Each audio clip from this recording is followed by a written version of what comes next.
Bombshell tonight in the Nolan Wells investigation. A mystery altercation emerges. Now that it's been over a month since he lost his life, I think it's okay for me to speak now because everyone else has kind of given their opinion, their analysis, their synopsis, and their feeling on the situation.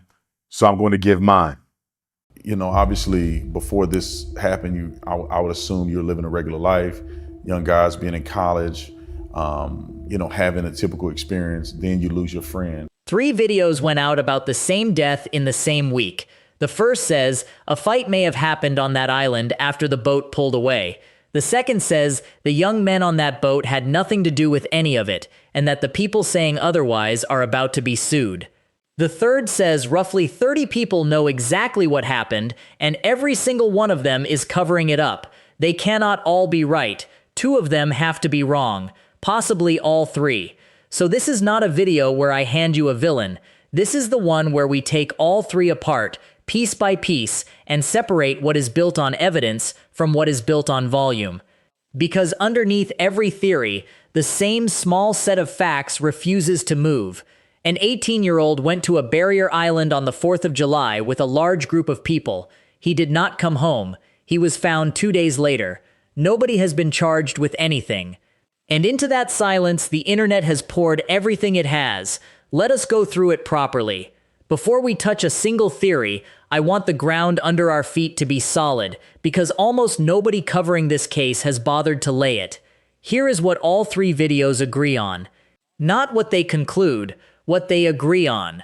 Nolan Wells traveled to Horn Island on the 4th of July as part of a larger group spread across more than one vessel. He spent several hours there. At some point in the afternoon, the boat he arrived on left without him. His phone left with it. His keys left with it. He was reported missing that night. His body was recovered on the morning of the 6th. A state autopsy was performed. The family, as was their absolute right, commissioned a second independent examination. That second examiner noted an area of deep discoloration in the tissue at the back of the head. He noted nothing comparable elsewhere. He also stated plainly that the condition of the body limited what he could conclude about it. The full state report has not been released. Toxicology has not been released. Officials have indicated the material is being held ahead of a grand jury. No arrest, no warrant, no indictment. A substantial reward has been raised for information. That is the entire confirmed record. Everything else you have heard from every channel, including the 3 we are about to examine, lives in the space between those facts. Keep that list in your head. Because by the end of this video, you are going to watch 3 different people build 3 completely different buildings on the exact same small patch of ground. Every argument about this case is really an argument about one window of time, roughly 3 in the afternoon to roughly 6 in the evening. Here is why that window is the whole case, in one sentence. If Nolan Wells was alive on that island after the boat left, the people on that boat are not the last people who saw him. If he was not, they are. That is it. That is what everyone is fighting over. Everything else is decoration. So watch what all 3 videos are doing, because once you see it, you cannot unsee it. Every single one of them is trying to move either Nolan or that boat across the line of that hour. Here are the times that get cited. A coach reportedly spoke with him in the mid to late afternoon. A friend says he was with him and stepped away around 20 to 4 to deal with a separate situation, and that when he returned, Nolan was gone and so was the boat. A young woman reportedly spoke with him somewhere in a wider afternoon window. The boat is said to have left around 4:30. A call went out to a marine assistance service around 4. Messages circulating online describe a confrontation on the island around 5. The defense says 2 community members saw him alive at roughly 10 minutes to 6. Now look at that list again and notice the thing that nobody in any of these 3 videos says out loud. Almost every one of those times comes from a human being's memory, or a message, or a post, not from a device, not from a record, not from a timestamp. A case that turns entirely on the clock is currently being argued with almost no clocks in it. Hold that thought, because we come back to it at the end, and it is the most important sentence in this video. Start with the national segment, because it moved the most people. It leads with what its reporter describes as a confrontation on the island in the late afternoon, roughly half an hour after the boat is said to have departed. He sources it to conversation on social media. He describes a direct message in which someone says they witnessed an argument involving Nolan. Then watch how fast the ground shifts underneath that. Within about 90 seconds, the discussion is no longer about whether it happened, it is about what investigators should do about it. The claim has been promoted from rumor to task in under 2 minutes, and the audience never saw the promotion happen. Let me strip that claim down to what it actually is. It is a report of a message sent by an unidentified person, received by an unidentified person, describing something they say they saw. Not sworn, not shown on screen, not on anything presented in that segment corroborated by anybody. That is not worthless. Tips are real. Investigations run on tips, and if somebody genuinely saw a confrontation on that beach that afternoon, that is a lead and it should be run into the ground. But a tip is not a finding, and the distance between those two words is where this entire case is being bent out of shape. Now, credit where it is genuinely due. The host does the single sharpest thing anybody does in any of these 3 videos. She stops her own reporter mid-sentence to pin down the time. She understands instantly that the time is everything, and that a confrontation after the boat left does not point at the people on the boat. It points somewhere else entirely. That is a real instinct, and it is the best moment in the segment. Straight out to Crime Stories investigative reporter Dave Mack. Dave, what can you tell me first about this so-called mystery altercation?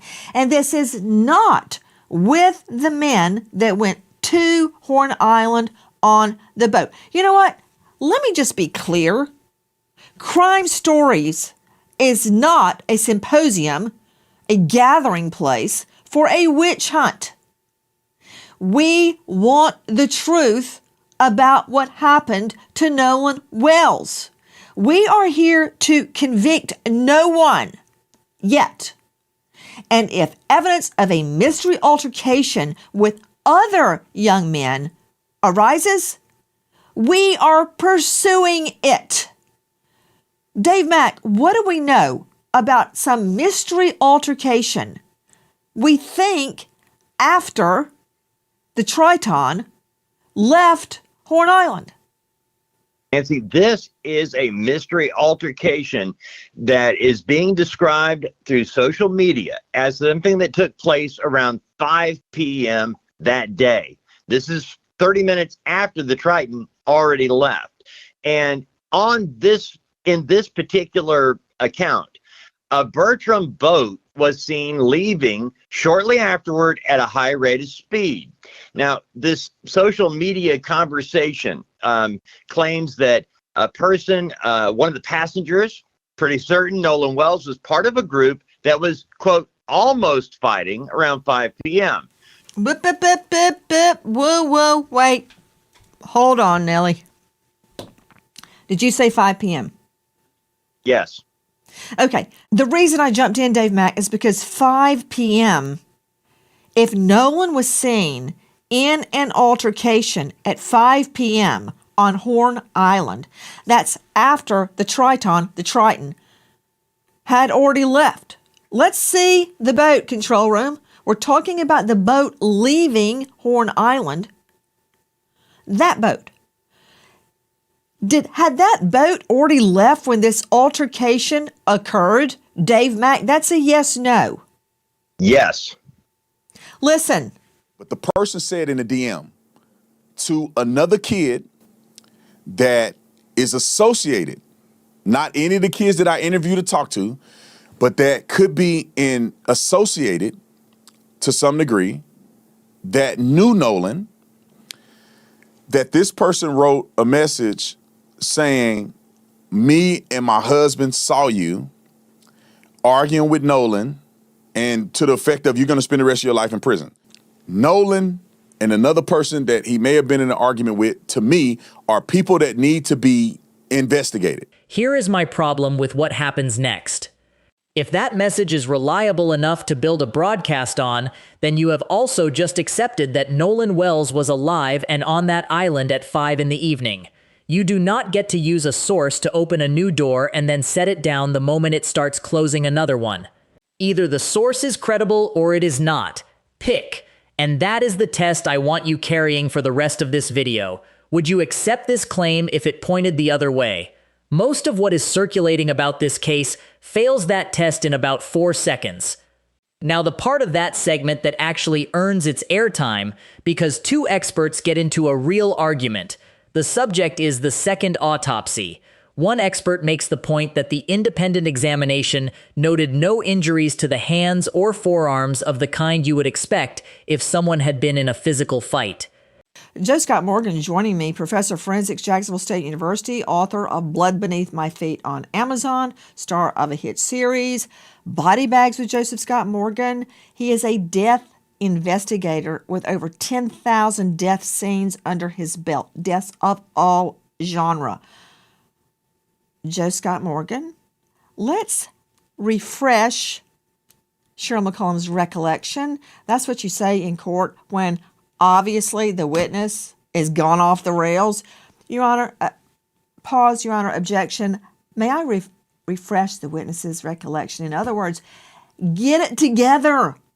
Don't you remember what we just talked about before you got on the stand and you give them a piece of paper and go, can we see that, the drawings on the autopsy control room? Joe Scott, there's a big, thank you. There's a big honking mark, subcutaneous, deep reddening tissue on his occipital. If I hit somebody in the back of the head, it'd be right there. We don't know what that is. No, we don't. But to Cheryl's point, she's accurate. And here's why. Because in forensics, it's not just about positive findings. It's also about negative findings, those things that we are absent. So in that report, as she had mentioned, there was no indication that there was any kind of contusions on the hand, the arm, no kind of defensive event like a parry with a forearm, scuffing of the knuckles, that sort of thing. This forensic pathologist that did the second assessment didn't see any evidence of that. And so that's the first place I'm going to go to, aside from not having the actual primary autopsy report that has not been released yet. But you've got an individual that has, in fact, been retained by the family that's making this assessment. And it's a pretty damn thorough assessment, as a matter of fact, based upon many of them that I've read over the years. You don't see any kind of insults to the arms, the hands, anything like this. The one thing about that thing in the back, this focal area that they're talking about, is, and I come back to this all the time, Nancy, is that his body, Nolan's body, is in such a state of decomposition to this point that he cannot make a definitive assessment on that area. And he did a multi-layered dissection, which, by the way, according to him, had not been done by the state medical examiner's office in Mississippi. He just went about it a different way. And as a matter of fact, if you like that one, I got another one. The examination that this physician in DC did on Nolan's remains ranks right up there with the most thorough, hear me talking, the most thorough dissection that you can possibly do on human remains. It's the same one that we do on bodies that have died, individuals that have died that have been incarcerated, in custody deaths. You know what all that means: in the back of a cruiser, in a holding cell, in a prison. Those autopsies rank right up there with the most thorough that we can go. It's a very deep dive that they did on his body. Joe Scott, you are stating that due to the level of decomposition in Nolan Wells' body, that you can't really figure out why his occipital bone area had deep reddening, and that was seen nowhere else in the body. That's because of decomposition. Isn't that true? Well, it's true in the sense that that's what Didn't the you just physician say that? said. I'm repeating what the physician said in his autopsy report. I didn't do the So examination. then that would be a yes. So at that level of decomp yeah. that you're claiming could That obscure he's claiming. the nature of the deep reddening on Yeah. his occipital area, Yeah. but yet on the other side of your mouth, you are claiming that even with this intense decomposition, you didn't see evidence of any reddening on his knuckles or any indication of a fight. So you want it two ways. You want to say, decomp, can't tell what that was on the back of his head, but even though he's highly decomposed, I can tell you, he didn't have any reddening on his knuckles. Really? No. Because I Do you see a know? problem with that. Okay, you've skinned your knee before, right? Okay. If you have an abrasion, that's completely different than a contusion. That means you have scraping and the tearing away of the skin. That's something that's very obvious. And guess what? I've been in enough fist fights in my life I that said I know what reddening. scraping. Right, I know, and you're misstating that because it's not a matter of reddening. When we look at hands, we also look at contact points where people are being abraded as a result of scuffing their hands. That's different than a color discoloration. We're talking about the top layer, the epidermis down to the dermis is being scraped away. He doesn't see any evidence of that in his I'm not autopsy talking about report. a scrape. I'm talking about if he had, for instance, reddening from a welt, the beginnings of a bruise. With that level of decomp, you're telling me you could still make that out? No, those two things cannot exist in the same universe. You have to have an abraded area, and there would be multiple of them on his hands if he is punching or trying to defend himself. And yes, we can make out bruises. Yeah, we can make out bruises You and don't always have to have decomposing scrapes on bodies. your hand when you throw a punch. You don't always have to have cuts on your hand when you throw a punch. That's not true. Well, that sounds mighty convenient if that's the road you want to go down, because I've seen them many That's what I'm times. telling you. What you're saying is mighty darn convenient. That the reddening on the back of his head, can't really tell anything because he's so decomposed, but you can see his hands well enough to know he was not in a fist fight. Yeah, Right. that's convenient, Joe Scott. he Look, was not in I'm a not fist trying fight. to convict anybody. I'm trying to find the truth. I'm Mm-hmm. trying to find out if this evidence of an altercation really happened. And to further muddy the waters, now we have more witnesses stating what they saw. Another report came to me of someone saying that they saw Nolan with a girl, and they believed that they saw Nolan and this girl struggling in the water, not necessarily drowning, but struggling. Like it was obvious enough that the person was concerned when they saw Nolan in the water, and he was with this girl. No scraping, nothing on the knuckles, nothing defensive on the arms. The host comes back hard, and her argument is genuinely good. If the condition of the body was too advanced to say anything definitive about the discoloration at the back of the head, how is it clear enough to rule out marks on the hands? You cannot call the evidence unreadable in one place and perfectly readable in another. That is exactly the right pressure to apply, but the answer she gets is also correct, and almost everybody watching that clip missed why, so let me spell it out.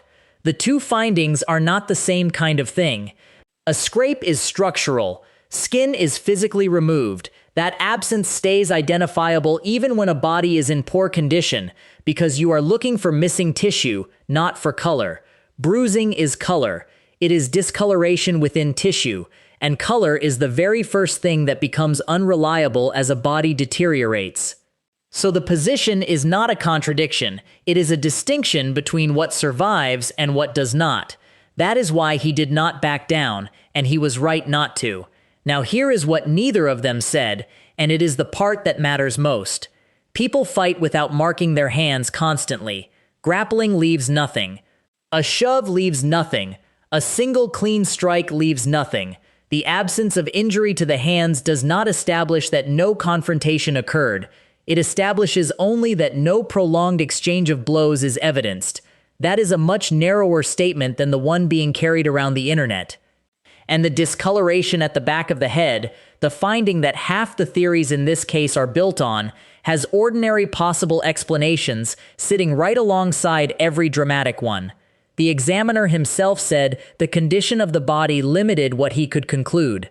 That is not a dodge. That is a professional telling you the truth about the edge of his own knowledge. I know that is not satisfying. It is not supposed to be.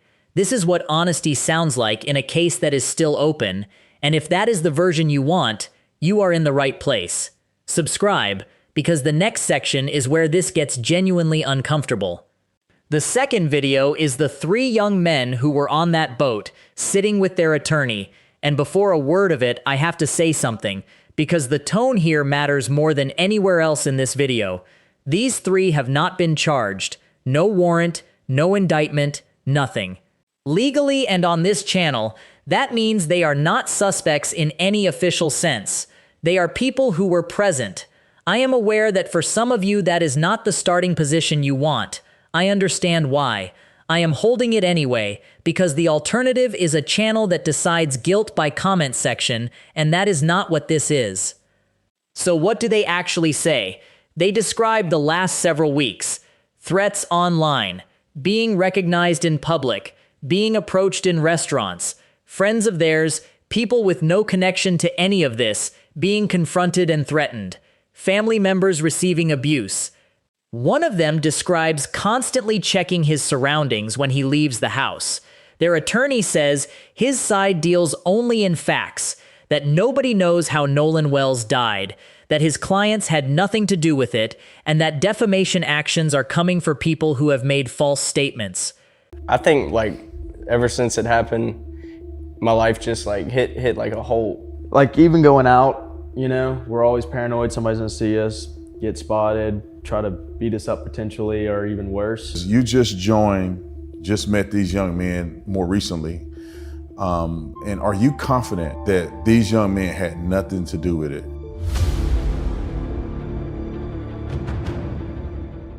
We have Ed Pausick, Warren, Jax, and then we have Morgan here. And so I talked to Warren last time I was here. We had a really deep conversation, and I'm glad that we were able to get other perspectives now that we have Ed here. Ed is a defamation attorney. And I want to start with you, Ed. Why did you choose to work with the boys?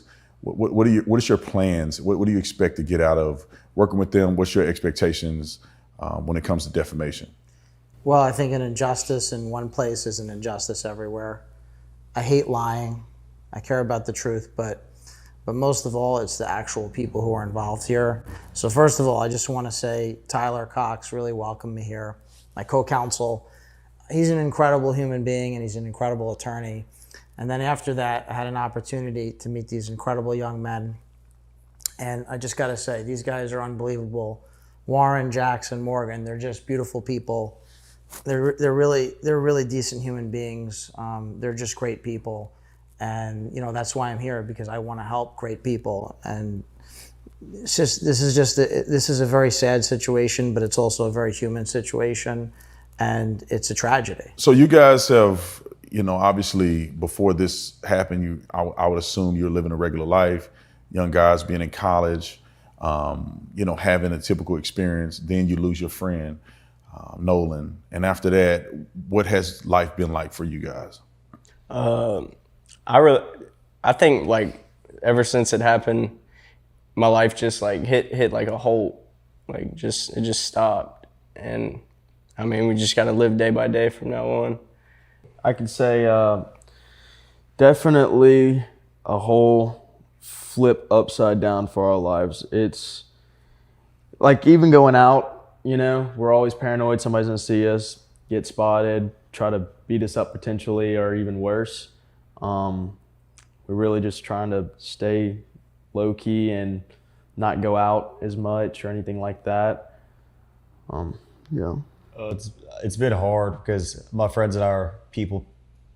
I mean, we like to be out and hang out outside of our friend group, and not being able to go certain places or, walk around in public because our head's always on a swivel. It's really affected all of us. I mean, especially in my family's standpoint.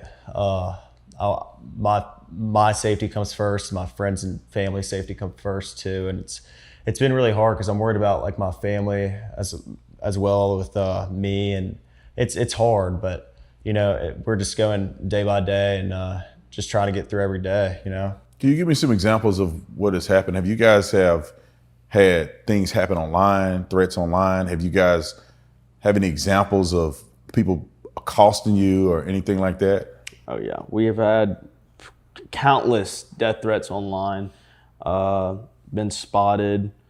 I'll let you elaborate more on that, being spotted. I mean, people have obviously just pointed us out. I mean, as a group and even on a one-on-one setting, I think it's really just like awkward because I don't want to talk about this, and I know my friends don't want to talk about this any more than we need to. You know, we're still mourning one of our best friends' death, and it's hard to speak about it when, you know, like sometimes we just need some alone time, or sometimes we just need to, you know, lay back and not be around all this. And I mean, I've been called out in public, and I haven't been in public that much. I know my friends have had encounters in public. The threats have been insane from, you know, my stepmom and my dad, my mom, just everyone included, like even my brothers and my sisters. And it's just hard. I mean, it's unbelievable where like this has been taken to and the level where this is at. When you say you've been called out in public, can you give me an example of like, what do you mean? People are threatening you with weapons? People are, you know, not allowing you, denying you service? Because I heard that Trayston, he went to a corner store and they told him his money is not good there. They wouldn't even let him buy Gatorade. Yeah. Are you experiencing things like that or something totally different? Right. I wouldn't say like that. I think I haven't been denied, you know, anything, but like Trayston, it's hard to hear from a good friend of mine that he's getting denied a Gatorade and a Red Bull before work and having to, like, he calls me, he's like, dude, you won't believe what just happened. He got called out at Walmart. Someone called him out at Walmart and was like asking him all these questions and trying to press him about it. And it's crazy to me. Like, you know, we live in a very tight knit community, and for people to, you know, push back and say these things when they know what Ocean Springs is like, it's really hard. And I mean, I haven't had many personal encounters, but I know being around the guys and stuff like that, they have, so.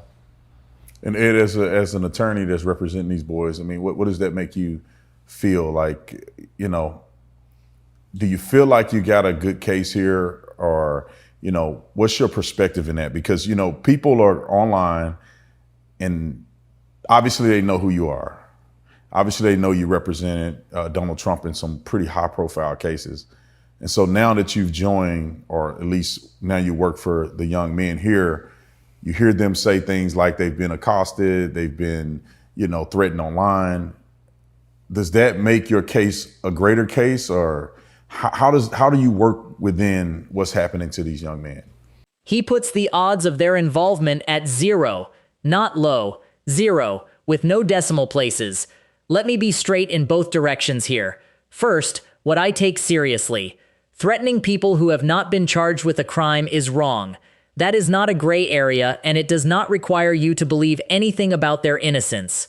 If a stranger confronts somebody in a restaurant because they recognized him from a video, that is the internet substituting itself for a court. People have been badly hurt that way in other cases. Sometimes, people who turned out to have nothing to do with anything. Now, what I am not letting past, certainty is not evidence. He does not say the evidence does not support charges. He does not say his clients are probably innocent. He says 0%, and he says it in a way designed to make you feel unreasonable for still having questions. That is advocacy. It is his job, and he is good at it. But watch the trick. It converts a legal position into an emotional guarantee. Here is the accurate version. Nobody has been charged, and that counts for a great deal. But an absence of charges is not a finding of innocence, in exactly the same way that suspicion is not a finding of guilt. The investigation is open. The report is sealed. A grand jury has not spoken.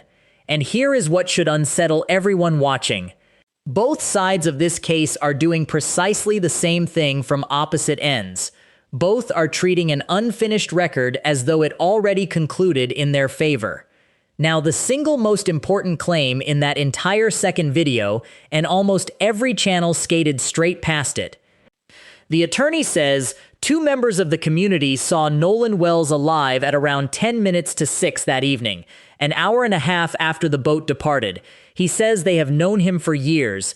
He declines to name them, citing their privacy. If that is true, this case is over in its current form, not weakened, over. Because if he was alive at 10 to 6 and the boat left at 4:30, then the people on that boat were somewhere else when whatever happened happened, and every theory involving them collapses at once. So why am I not treating it as settled? The same reason I did not treat the 5 o'clock message as settled 20 minutes ago. Unnamed, unsworn, presented by an advocate with a professional stake in the outcome. Described as corroborated, but that corroboration is asserted, not shown. I want to be precise, because this is where people get careless. I am not saying he is lying. I have no basis for that, and I will not invent one. I am saying the strongest evidence in his client's favor is currently being held privately, and until it is on a record somewhere, it cannot do in public the work he wants it to do. And now here is the strangest thing in this entire case, and I have not heard anyone else point it out. That claim and the 5 o'clock confrontation claim are on the same side. Think about it. A message circulating on social media and a defense attorney holding a press conference agree on the single most important fact in the case. Both of them put Nolan Wells alive on that island after the boat left. 2 sources with nothing else in common, pointing the same direction. That is either the most significant thing anybody has said about this investigation, or it is 2 unverified claims that happen to line up by accident. From the outside, right now, we cannot tell which. That is the honest answer, and I am not going to dress it up for you. There is a moment in that second video that tells you more than anything else in it. They are asked how they think all this should have gone. One says he wishes the case had never been framed publicly the way it was framed early on. One says he is glad he called the Coast Guard and glad he called the family that night. One says he wishes local officials had been left to work before the narrative hardened, and running underneath all of it is grief. Whatever you conclude about anything else, that footage is 3 people talking about someone they say was close to them, and it does not read as performance to me. But I want to flag something inside that answer. When you ask someone what they wish had gone differently, and a significant part of the answer is about how the family spoke publicly, that tells you exactly where the pressure is being felt. I understand the frustration. Being publicly attached to a death you say you had nothing to do with is a devastating thing to carry. But a mother whose child did not come home is going to speak. She is going to say who he was with. She is going to say what she knows. That is not a media strategy, and it is not a narrative.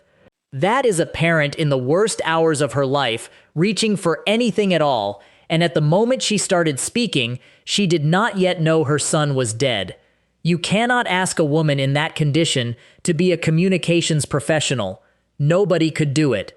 So both things are true at the same time. The early public naming caused real damage to people who have not been charged, and the person who did it was doing what almost any parent alive would do. Holding both of those at once is not sitting on the fence. It is just refusing to lie to you about a situation that happens to be genuinely difficult. Now, the commentary interview, and this is the hardest of the 3 to handle fairly, so I am going to handle it in a specific way. I am going to separate the questions from the conclusions. They are not the same quality of material, and treating them as one thing is how people end up in a deposition. First, something I want to be direct about. That video contains sweeping statements about race, including broad generalizations about an entire group of people. I am not repeating them, and I am not building a segment on them. Not because race is off limits in this case, it plainly is not, but because collective condemnation of any group is not analysis. It is just a different flavor of the same thing everyone in this case is complaining about being done to them. What I will do is take the factual questions seriously, because several of them are good, and stripping the rhetoric off them makes them stronger, not weaker. Here they are. Cleaned up. Why was the investigation reportedly focused on one vessel when the group traveled on more than one? If those boats moved as a group, the movements of all of them are relevant to the timeline, regardless of whether anybody on them is suspected of anything. Why was there reportedly an early characterization of the death before an investigation had run its course? Early framing shapes everything downstream. It changes which witnesses get pushed, which evidence gets prioritized, and how urgently anything is collected. Why did the independent examiner reportedly not receive certain tissue? In a case where the central question is whether a person drowned or died before entering the water, the material that answers that question is the most important material in existence. And what happens if the grand jury returns nothing?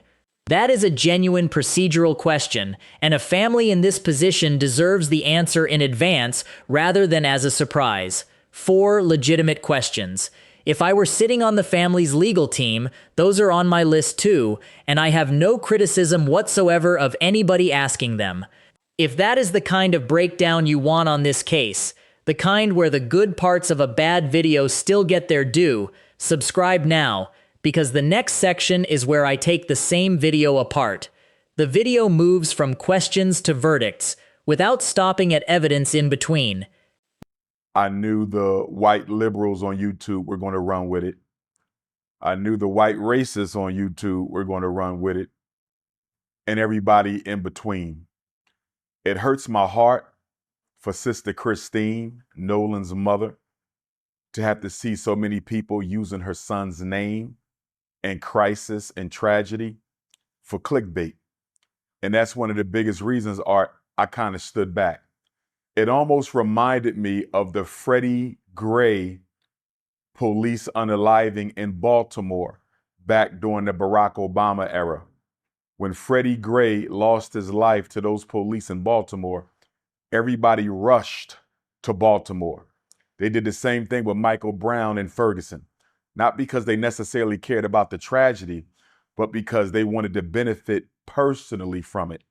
And so I stayed away from Ferguson.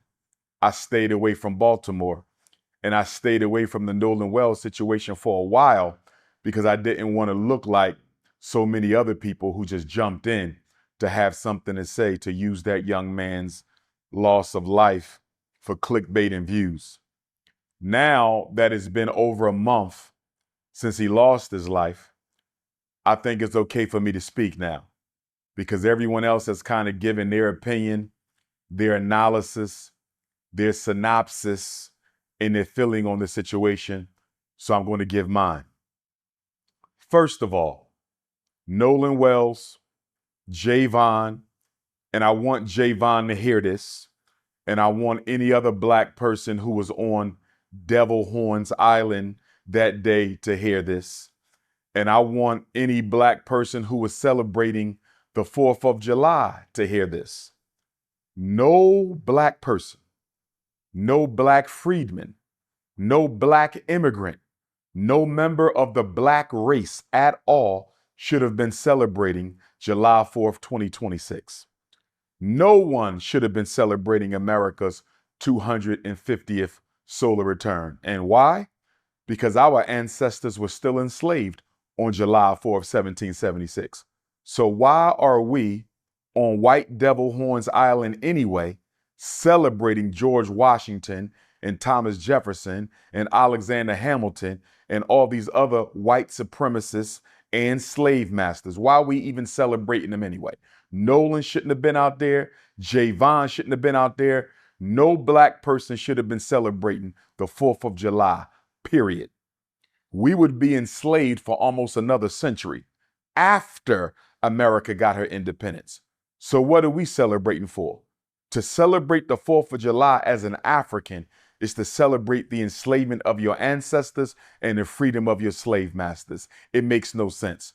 Now, with that being said, I'm not blaming Nolan in any way, shape, form, or fashion for his loss of life. I'm just simply saying he shouldn't have been out there. Now let's take a closer look at this, Art. According to what I'm seeing, what I'm hearing, and what I've read, Nolan, Warren, Wyatt, and Trayston left for Horn Island the morning of July 4th. According to Warren's own words that he offered during an interview with Officer B.T. Coon, that's Coon as in C-U-N-E, Coon as in K-H-E-W-N, Coon as in K-U-H-N, Coon as in C-O-N-N. So Warren did a sit down with Officer B.T. Coon. And as we all know, B.T. Coon is white YouTube's pet monkey. He's white YouTube's pet monkey. So Warren sat down for an interview with white YouTube's pet monkey.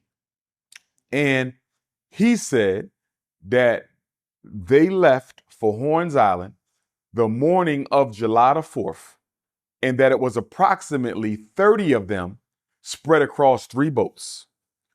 Approximately 30 youth spread across 3 boats. They all went to Horn Island together. They arrived at approximately 11:30. So they left around 9-ish, 8, 9-ish, whatever the case may be. They left the morning of July 4th. They arrived on White Devil's Horn Island at about 11:30. So 3 boats, 30 youth, they went together. I'm not clear on whether the 3 boats came back together or not. That's another question that I have, Art. Did they come back together the same way they left together? Because I'm treating all 30 of those white youth and all 3 of those ships as crime scenes and as suspects. All 3 ships are potential crime scenes. All 3 boats are potential crime scenes, and all 30 youth are potential suspects. I don't know why Jackson County Sheriff Ledbetter or Jackson County District Attorney Mulrath, I don't know why they decided to separate the boat that Nolan was on, Warren's boat. I don't know why they separated that boat from the other 2 for purposes of investigation and analysis, because those 3 boats operated as a team. And since they went out there as a team, and it hasn't been made clear to me whether or not they came back together as a team, all 30 white youth and all 3 boats should have been part of this investigation, not just the 1 boat. That is my first big issue with this case. Who decided to separate the other 2 boats and the other 20 or so youth? I got a problem with that, Art, because according to the Cajun Navy, they have no GPS information on the other 2 boats, Art. They have no GPS information on the other 2 boats. Now let's get into this. According to Warren and Nolan's other so-called white friends, they decided to leave the island around 4:30. So they were roughly on White Devil's Horn Island from 11:30 to 4:30. That is about 5 hours. About 5 hours. Now, one question that has to be asked, Art, why did y'all leave so soon? Because they party on Horn Island all day long. Y'all didn't leave at sunset. Y'all didn't leave at sundown. Y'all left after only being there 5 hours. That's a little suspicious, Art. And I haven't heard anybody ask any of them, why did y'all decide to leave after only being there for 5 hours? Did y'all plan to only be on White Devil's Horn Island for 5 hours? Why did y'all leave at that time? But we'll deal with that later. So then let's listen to Javon, Nolan's other best friend. Now, another problem I got with this whole story, Art, is Nolan allegedly had too many best friends. I'm trying to find out, how does Nolan have so many best friends? And why did all of these so-called best friends leave their best friend on White Devil's Horn Island without his cell phone and keys? I'm trying to figure this out. So Javon claims he's Nolan's best friend. Warren claims he's Nolan's best friend. And Trayston allegedly claims that he's Warren's best friend. So did Warren have three best friends? Excuse me. Did Nolan have three best friends? Did Nolan have 13 best friends? Did Nolan have 30 best friends? Because if Javon is the best friend of Nolan, and if Warren is the best friend of Nolan, and if Tristan is the best friend of Nolan, exactly how many best friends did Nolan have? Are y'all making this up? Who did Nolan tell Warren was his best friend? Who did Nolan ever tell Tristan was his best friend? I'm not going to question Javon, because he's a brother. And I do believe that there's a strong chance that they may have been best friends. And I say that not only because Javon is a brother, Art, but I also felt that Javon, through the investigation team and alley-oop, with some of the answers that he gave on TMZ. Some of Javon's answers, in my opinion, kind of made it clear to me he actually cared about Nolan. He actually cared about Nolan. I believe Javon actually cared about Nolan. And because of that, I'm willing to say that Javon may have actually been Nolan's best friend.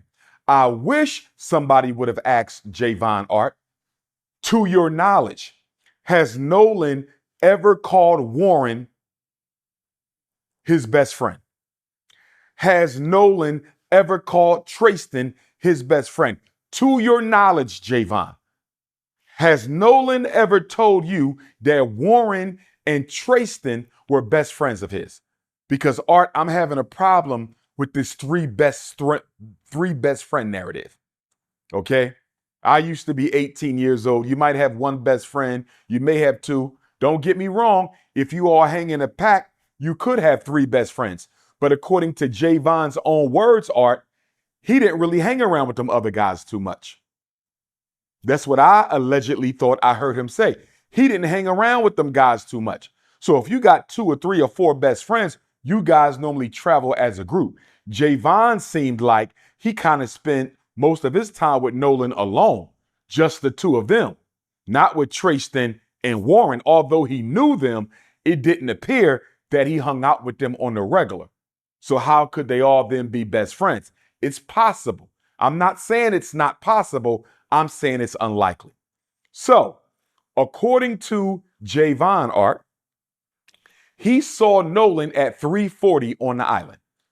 According to Javon, what I heard him say to TMZ allegedly was that he had another friend who was involved in an altercation and that he left Nolan at about 3:40 to go check on his buddy, because according to Javon, his buddy was on another ship and the parents of whomever on this other ship were trying to get him off the island because he was crashing out.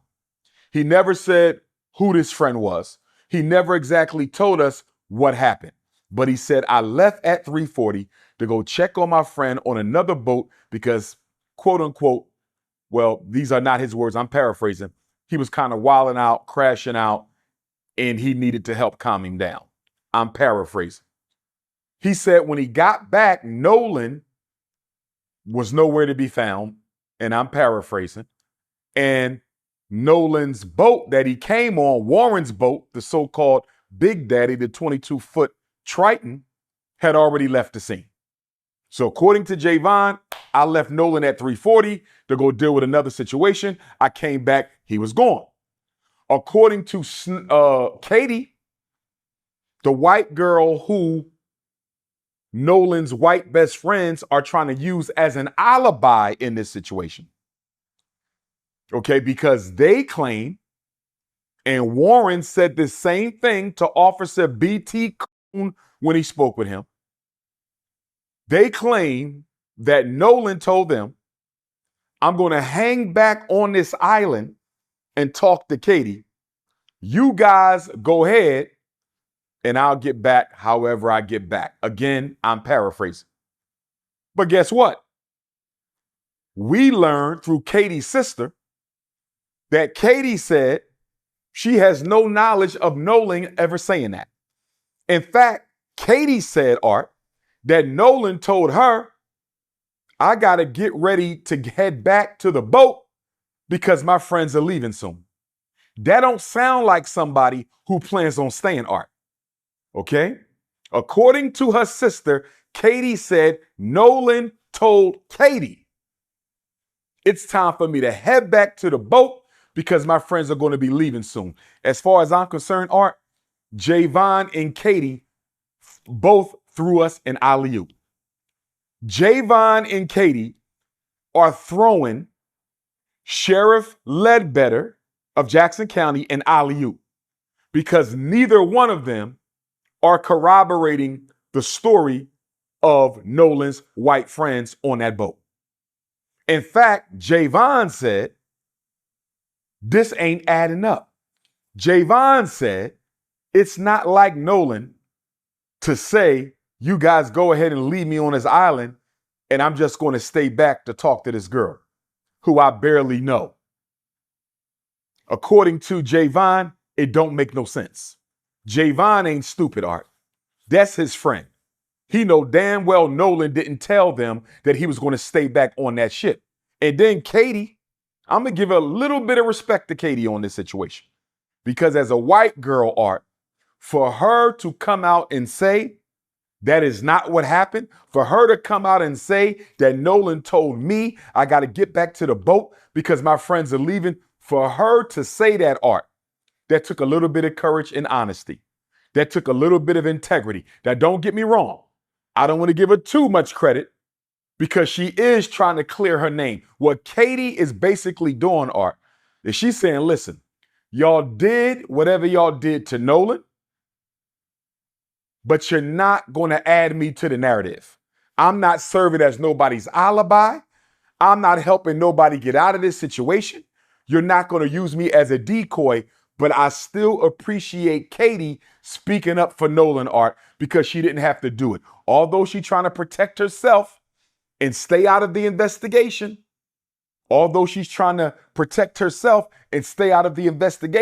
I appreciate Katie for letting the world know Nolan told me I got to head back to the boat because my friends are getting ready to leave. Now, according to Katie, Art, she spoke to Nolan sometime between 3 and 4:30. Now, her window appears to be wider than everybody else's window. So Javon's window is much smaller. He said, I saw him at 3:40, went to deal with another situation. By the time I came back, they were gone. Katie said, I spoke with him between 3 and 4:30. And I allege, Art, one of the reasons that Katie is making her window so wide is she trying to leave a little bit of wiggle room for Warren and them to get their story straight, allegedly. I think Katie trying to leave a little bit of wiggle room for Warren and them to get their story straight, Art. Now, according to our sister Christine, and my heart goes out to Sister Christine, Nolan's mother. My heart deeply, deeply goes out to you, Queen. According to Christine, Art, she heard from a coach who ran into Nolan on the island as well. And according to the coach, he spoke to Nolan between 2:30 and 3:30. So Javon didn't see him after 3:40. The coach spoke to him sometime between 2:30 and 3:30. And Katie said her conversation with Nolan was between 3 and 4:30. So you know what that means, Art? We can pretty much conclude that Nolan was likely to have been unalived, Art, sometime within the hour of 3:30 to 4:30. I'm going to insinuate that Nolan's life was taken because I do not believe he accidentally drowned. If he drowned, he was forcibly drowned. And we'll get to that in a minute. If Nolan drowned, he was forcibly drowned. He did not accidentally drown. He was a great swimmer. Miss me with the nonsense. That boy did not drown. If he drowned, it was by force. So again, Art, all three of these people, arguably the last three to see him alive, except for those who took his life, Katie, the coach, and Javon, are arguably the last three people to see Nolan alive, except for those who took his life on that boat, allegedly. That's my position. So They're all basically cutting off around 3:30 Art. Remember, they made the call for the emergency CTO at 4 o'clock. Javon said he cut out 3:40. The coach, 3:30. They made the call at 4 o'clock. That conversation we heard, the CTO call, which we're going to talk about in a minute, that took place at 4. It sounded like there was some struggling going on in the background. Nolan could have been getting unalived while they were making the call, Art. Nolan could have been getting unalived while they were making the call. Nolan could have been getting choked out while they was on the phone with Cito. So again, Art, my position is Nolan lost his life somewhere within the hour of 3:30 to 4:30. Now, before we go any further, Art, I need Ben Crump, investigation team, and Sheriff Ledbetter's investigation team to have a conversation with Javon, because according to Javon's statements on TMZ, the police never spoke to him. And I have serious concerns with the manner in which this investigation has been carried out so far, Art. I have very serious concerns with the manner in which this investigation has been carried out so far. So anyway, Javon said police never spoke with him. Why? We need a conversation with Javon, not because I think he's a suspect. I believe Javon is innocent, but we need to find out what he knows. That's number one. We also need a conversation, Art, with the coach. Who is this coach that Sister Christine said contacted her and told her he had a conversation with Nolan on the island between 2:30 and 3:30? We need to find out what he knows. And according to Katie's sister, she is already cooperating with the authorities. But here's why those three got to be spoken to, Art. Not only so we find out what they know, Art, but did they see each other during their conversation with Nolan? Because Javon, if you was talking to Nolan and left him at 3:40, and if Katie was talking to Nolan sometime between 3 and 4:30, and if the coach was talking to Nolan between 3:30 and 4:30, Art, at least two of you should have ran into each other. Did the coach see Javon? Did Javon see the coach? Did the coach see Katie? Did Katie see the coach? Did Katie see Javon? Did the coach see Katie? Art, if all three of them are saying they saw Nolan for the last time, roughly within the same hour, hour and a half, Art, did y'all run into each other? Let me tell you why I'm asking this question, Art. And I'm not throwing no shade at my brother Javon. I like Javon. I'm not throwing no shade at Miss Katie McCormick. I don't know her. I'm not throwing no shade at the coach, Art. But the reason I need to know why all y'all put y'all time within the same frame and you may have not possibly seen one another, Art, are you guys keeping yourself out of the window of witnessing this crime by saying you didn't see him after 3:30? I want you to follow what I'm saying here, Art. It's kind of interesting that they all saw him last at 3:30, not after 3:30. Javon 3:40, roughly 3:30. My point is, Art, for all three of them to have the same exact time, if they did not see each other at all during these conversations with Nolan, are they pushing up the window of time during which they saw Nolan so they cannot be included in this investigation as a witness to a crime? In other words, Art, I don't think Javon had nothing to do with it. I know he didn't. But is he saying he saw Nolan a little earlier than he saw him so he can't be pulled into the investigation? I don't think Katie had nothing to do with the crime, but is Katie putting her conversation with Nolan a little earlier than it actually took place to make sure she can't be dragged into the investigation as a witness to a crime? Is it possible that the coach is putting his conversation with Nolan earlier than what it was, Art, to make sure he cannot get dragged into the investigation? I don't think they had anything to do with it, but they could have been a witness to a homicide, Art. They could have been witness to a homicide. If they did not see each other, if none of those three people, the coach, Javon, and Katie, if they did not see each other at all talking to Nolan, if none of them saw each other talking to Nolan, at least two of them are lying about the time they last saw Nolan. Are you following me, Art? Let me take the big ones.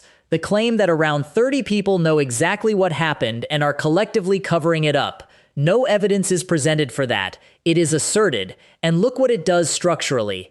It makes itself impossible to disprove. If nobody comes forward, that proves the cover-up. If somebody comes forward with an innocent account, that proves they are in on it. A theory that cannot be wrong is not an investigation. It is a belief with a case file taped to the front. Then there is the claim about what people were supposedly doing during the delay before a phone was handed over. That is presented as fact. It is speculation about the inside of a house that nobody in that video was inside. That is precisely the kind of statement that ends up in a defamation filing, and I am not repeating it. And then the distress call, which is the centerpiece, and which has a structural problem so large I am surprised more people have not said it. The argument goes like this. The caller gave two different depth figures. The caller declined a Coast Guard referral. The caller gave an approximate number of people aboard instead of an exact one. Therefore, the call was staged as an alibi. Now look at what that theory actually requires you to believe. It requires a group of teenagers, minutes after a death, to have the composure to invent and execute a fake distress call, coordinate a consistent story across everyone present, and construct a timeline defense in real time under pressure. And it requires those same improvisational geniuses to then immediately keep the missing person's phone, carry it back to shore, and hold on to it until his family tracked it to a house using a location app. Those two things cannot both be true. Either they were calculating enough to fabricate an alibi on a live call, or they were careless enough to drive off with the evidence. A theory does not get to make people masterminds in one paragraph and amateurs in the next. Pick one. And on the specifics, every leg of that argument is weaker than it sounds. Two different depth readings during a marine call is completely ordinary. Depth changes as a vessel drifts.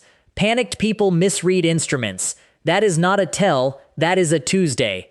Declining a Coast Guard referral is ordinary if what you believe you need is a tow rather than a rescue. Those are different services solving different problems, and people who spend their lives on the water know the difference. Giving an approximate head count instead of an exact one is the most ordinary thing on the list. People do it constantly. Reading that as a hidden signal about whether a specific person was still alive is a meaning imposed on the words, not one drawn out of them. Then there is the operator asking whether anyone aboard was breathing, which the video treats as a moment of intuition. Here is the better explanation. Marine and emergency dispatch protocols routinely include questions about the condition of persons aboard, because that answer determines what gets dispatched and how fast. That is not a hunch. That is a checklist. Treating a standard protocol question as evidence of suspicion is exactly backwards. Is it worth confirming what that provider's script actually contains? Yes, genuinely. That is a fair thing to want confirmed. But wanting it confirmed and declaring what it proves are two different activities, and only one of them is honest. I have taken a lot off that third video. So let me be just as direct about the part of it I cannot dismiss, because it is the strongest thing raised anywhere in these three videos: the phone. An 18-year-old's phone left that island on a boat. He did not. Every explanation offered for that is plausible on its own. People leave phones on boats to keep them dry constantly, and anybody who has spent a day on the water knows that is true. But the phone was not the only item. The keys went back too. And then there is the timing, which is the part with real weight. Hours passed between that boat returning and the call to the family that night. Hours. If you have your friend's phone in your possession and your friend is not with you, the length of that gap is a fair thing to ask about. I want to be careful here, because I have watched people turn this exact point into an accusation, and it does not support one. Here is what it supports. It is a legitimate question that deserves a clear answer on a record, not a viral answer, a documented one, given to investigators with a timeline attached. And there may well be an ordinary explanation waiting at the end of it. Teenagers assuming a friend caught a ride on one of the other boats is not exotic.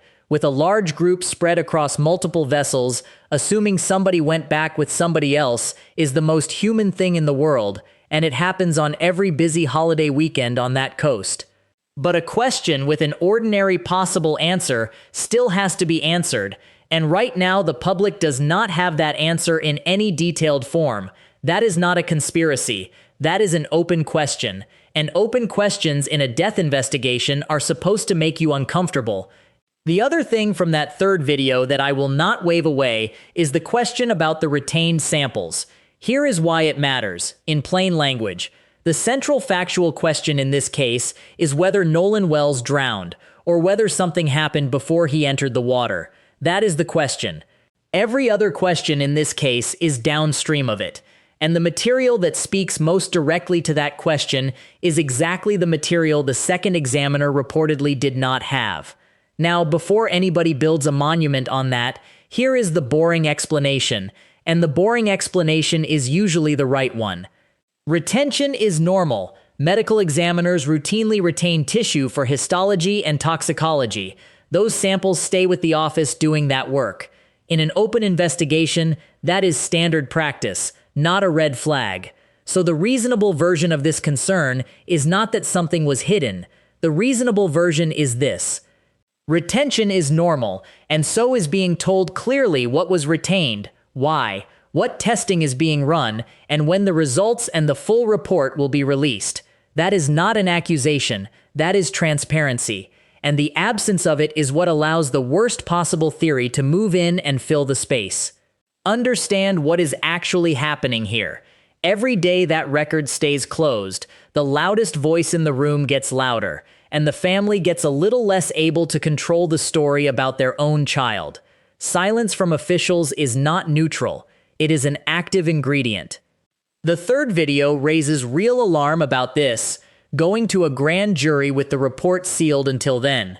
So let me explain what that process actually is, because part of that alarm is misplaced and part of it is completely justified, and you should know which is which. A grand jury is not a trial. Nobody is convicted. Nobody is acquitted. There is no defense case. There is no judge weighing arguments. It is a group of citizens who hear what prosecutors put in front of them and decide whether there is enough to bring charges. It is closed, and that is deliberate. Partly to protect the investigation, because people say things behind a closed door that they will never say on camera. Partly to protect people who are never charged, so that being investigated does not itself become the punishment. So the secrecy is not automatically sinister. That is just the machine running normally. Now here is where the concern is legitimate, and I am not softening this. A grand jury sees what the prosecutor shows it. That is the entire mechanism. If the underlying investigation was narrow, the presentation will be narrow. If certain avenues were never pursued, that room will never learn they existed, because nobody is in there to say so. That is not a conspiracy theory. That is just how it works. And it is exactly why the quality of the investigation matters more than the grand jury does. The grand jury is the last step. It is not a correction of the earlier ones. So if you are worried, aim the worry correctly, not at the closed room, at what gets carried into it. Were all the relevant vessels examined? Were all the relevant people interviewed? Was device data pulled while it still existed? Was the timeline built from records or from recollections? Those questions are answerable right now, before anybody sits down in that room. And one more thing people should know.